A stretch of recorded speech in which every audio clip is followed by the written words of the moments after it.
What's going on YouTube? JabberTech here, and today I just wanted to go over another VPN review because with Black Friday and the holidays coming up, especially around Christmas and New Year's, there are going to be a ton of deals on VPN services, and I chose to go with TorGuard mainly because they allow port forwarding, and for me that's something that I definitely need with my servers and security cameras and whatnot. So I decided to ditch PIA and come to TorGuard, and this is just a little mini review of what kind of service you can expect with them, because I know there are a lot of VPNs out there and a lot of plans seem too good to be true, and I just don't want you guys to waste your money. So let me give you my thoughts on TorGuard and go over the basic plans with you, and then we'll do some speed tests. And as always, if you check the link below, you can get some deals with my TorGuard link there. And I also put a link for PIA VPN as well, as that's really a great VPN service as well. One of the main reasons why people choose to get a VPN service is for torrenting, and you can torrent on just about 90% of all of TorGuard's servers, so that's a plus. And they have zero log policy, so they do not log. That's also a benefit as well. And you can pay using a bunch of different currencies, yes, Bitcoin, etc., etc. So for those of you that want to be super anonymous, TorGuard is for you as well.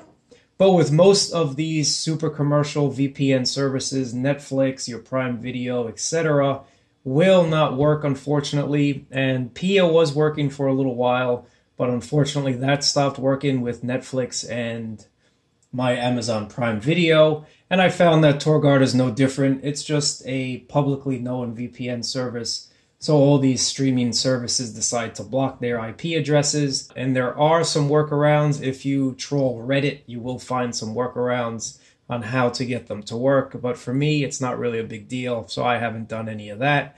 But let's just go over the basic plans really quickly, and you can pause the video and read them for yourselves. You have monthly at $10. If you pay for 3 months up front, you're basically getting 1 month free, and that'll be $20. If you pay for 6 months up front, that's $30. And if you decide to do the year, that's $60 per year. So that's really a great deal. That's only about $5 a month. Really, really affordable, super affordable at $5 a month. And the main benefits that you get with TorGuard, you have unlimited speeds and bandwidth, so they will not cap you. There's 3,000 servers to choose from in 50 different countries. You're allowed 5 simultaneous connections. Then you have different ciphers to use. And then you also have support for all operating systems and devices pretty much. And there are apps for both Android and iOS, as well as support for OpenVPN and open support for routers, which I'll also get into as well. And then you also do have anonymous proxy if you want to pay extra for that. I did not choose this plan. There's also a business VPN for those of you that have businesses out there that want to protect everything, and this will include email accounts. And then you can also choose a secure email address if you want to use that. And they do include 10 megabytes free with any service, so that's great. And then if you want more, of course, there are options that you can pay for. And for those of you that really don't know how to set up your routers for this, and if you would like that guide, please leave a comment below and I can show you guys how to set up Merlin on your Asus routers. But for those of you that like to keep it super simple, you can purchase hardware that already has everything set up for you that you do not have to worry about doing yourself. And there's that little mini router that I reviewed a couple weeks ago, so that's really nice too. So they really give you options for everything, and that's really cool of them. All right, so for those of you that like to keep it simple, and we will definitely be keeping this simple, what I really like about TorGuard versus PIA VPN, and don't get me wrong, PIA is not that hard to set up, but for those of you that are less technically inclined, TorGuard is definitely your option. They have something called the OpenVPN Configurator Generator. So what this does basically is you choose your operating system. So you choose from any of the lists up here. You have a mobile device, Android, Apple, Windows, you have Ubuntu. Then you also have DDWRT, you have your Asus, Sabai, and OpenWRT. So you choose whichever platform you have here. And then you can use this custom configurator tool to basically set up all your settings that you ever need. And then you just import it into your device, keeping this really, really simple. No need for manual inputs or anything like that. Just generate your own config file, download it, import it to your device, and you're good to go. I really like this feature. I spent hours upon hours finding out certain settings when I had the other VPN service, and this just made it really easy for me. And definitely if you have multiple devices that you want to set up, this just makes it really easy. Download one config file, email it to yourself, and then just upload it to whatever platform you're using. Their technical support has been on point. When I initially signed up for service, I had a little problem setting up my router, and some files were just not working, and they responded really quickly. I think they responded within 10 minutes, and we had a back and forth email chain for the next hour and a half until we figured out what was wrong with the configuration files. So their technical support is definitely on point. When I tried NordVPN for the first time also a couple months ago, I know I emailed technical support and I didn't get a response back for at least a day and a half. So that's kind of sucky if they don't respond to you, but TorGuard definitely responds to you right away, and it is 24/7 support. So anytime you have an issue, just email them and they'll write back to you basically pretty quickly. The main reason, as I mentioned in the beginning of this video, why I switched is for port forwarding.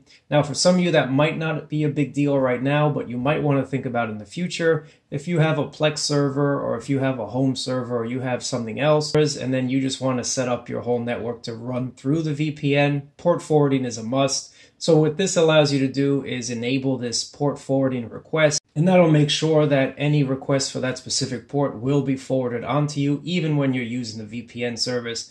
And for me, that's a must, and definitely cool, and definitely why I chose to use TorGuard. So enough about the basic functions. You can read more about that on their website if you want to know more about their services. I'm really here to give you a real-world experience, and for speeds, my speeds have been absolutely great, and I'll show you a couple speed tests, but I am running this through my Asus router, so that means that most of my traffic on my home network is being tunneled through the VPN, and there is a slight bottleneck when using a router just because the hardware can't keep up with it. So I'm going to show you a speed test that is done through the router, and then a speed test that is done just using their app that I've downloaded, and then another speed test just using the OpenVPN app itself. And you can judge for yourself, but overall, I have no problem streaming 1080p video from Kodi, from Terranium, from whatever else kind of service I'm using, and I'm really happy with them. I have not had this service interruption, and although the IP address does change from time to time, those of you that want a dedicated IP address, you can also pay for that as well. So if you do not want any interruptions, paying for that dedicated IP might be something that you want. But in any event, let's get through one of these speed tests. Alright, so in doing this speed test, I have my Galaxy Note 8 here, which is connected through the router and is being tunneled through TorGuard. And then I also have my tablet here, which is also connected to the same router, but this is not being tunneled through the VPN. So I want to show you two different speed tests. But before we do that, let me do a speed test showing you my actual speed of my internet service. All right, so my speed without the VPN service activated is 116 down and 12 up. So this is a speed test running through the TorGuard app.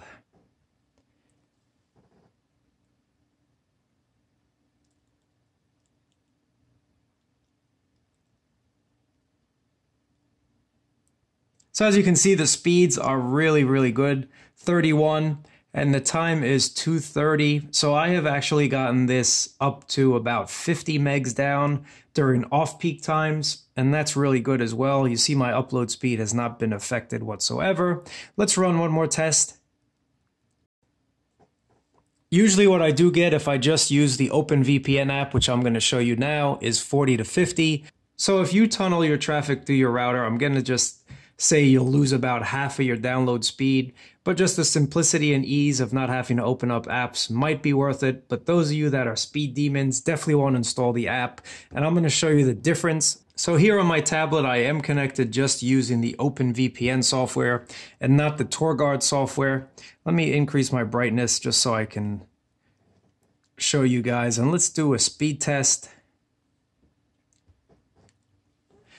So doing a speed test just using the OpenVPN, we should get about 40 to 50 download. And let's see what we get on camera. There we go. We're getting about 48, 49. There's 50. we're getting really great speeds with TorGuard. So again, if you do use your router, there is bottlenecking just based on the hardware, and you will get about half of your speeds. So you might want to use the OpenVPN app, but honestly, getting about 30 meg down with your router is definitely not a big deal, especially for streaming. Let me do one more test for you so you know that wasn't a fluke. And there we go, we're hitting that 50 mark again. So all in all, guys, I know I've trolled Reddit quite often, and some people have bad things to say, other people have great things to say. Really, you got to try it for yourself. I'm glad I did. These speeds have been really great. Definitely an awesome service. And just so you guys know, I am not pushing one of these services over the other. I am now connected to my PIA account, and I'm going to run a speed test for you guys just to show you the speeds as well. I think with both services, you're really getting a great deal, but for me, I needed port forwarding, and that was one of the big sellers for TorGuard. So I'm going to do a speed test with PIA. And let's see what we get. We're getting about the same 50 mark, 46, 47. So no matter which service you use, guys, if you decide to go with PIA or you decide to go with TorGuard, you will be getting excellent speeds. And for $5 a month with TorGuard, it's definitely worth it. If you're interested in checking out my PIA review, I'll leave a link in the description below. And I hope you liked this video, and I'll talk to you guys next time. Peace.